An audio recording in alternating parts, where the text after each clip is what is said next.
U mnie został zdiagnozowany nowotwór jelita grubego w 2023 roku z przerzutami na węzły chłonne. Znosiłem to ciężko i po prostu zacząłem zamykać się w sobie, że czułem się, że jestem niepotrzebny. Ale po pewnym czasie żona przyszła z pracy i mówi, że jest na Islandii organizacja, która pomaga ludziom po operacjach czy w stanie leczenia, jest prowadzona w języku polskim.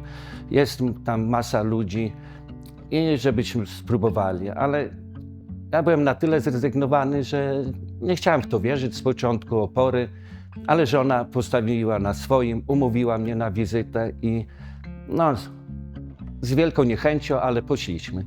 Po pierwszej wizycie tak byłem na 50% przekonany ale już na drugą wizytę po przemyśleniu już szłem z chęcią. No i spotkaliśmy się z panią Niną po raz drugi. To jest bardzo przyjemna kobieta, która pomogła mi dużo. Jeszcze oprócz tego doszły wypełnianie dokumentów, tego wszystkiego.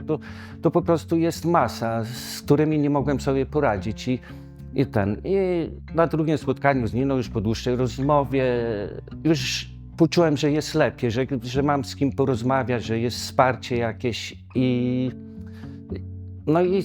już później zacząłem chodzić z chęcią. Odpadły już problemy ze wszystkim, z dokumentami, z telefonami. Doszły do tego spotkania z ludźmi, którzy przeszli też operacje, czy są w stanie leczenia. Te rozmowy, spotkania, to wszystko, no to jest inaczej.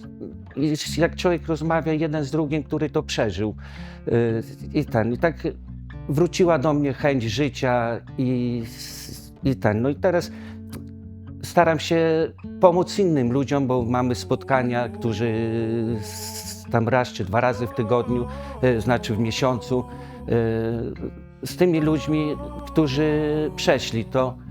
I jest wspaniale, ale to dzięki jednej osobie, która nas wspiera i przyciąga do siebie, bo to jest pani Nina.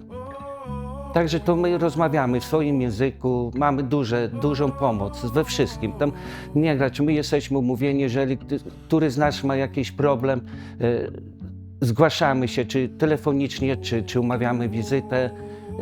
Także no, dzięki tej pani, no to my istniejemy i tak bardzo bym zachęcał wszystkich, bo ja też liczyłem, że ja jestem silny, odporny, że sobie sam z tym poradzę, ale to jest nieprawda. To jest duża pomoc, w którą trzeba uwierzyć i tylko ta jedna osoba tutaj prowadzi na Islandii.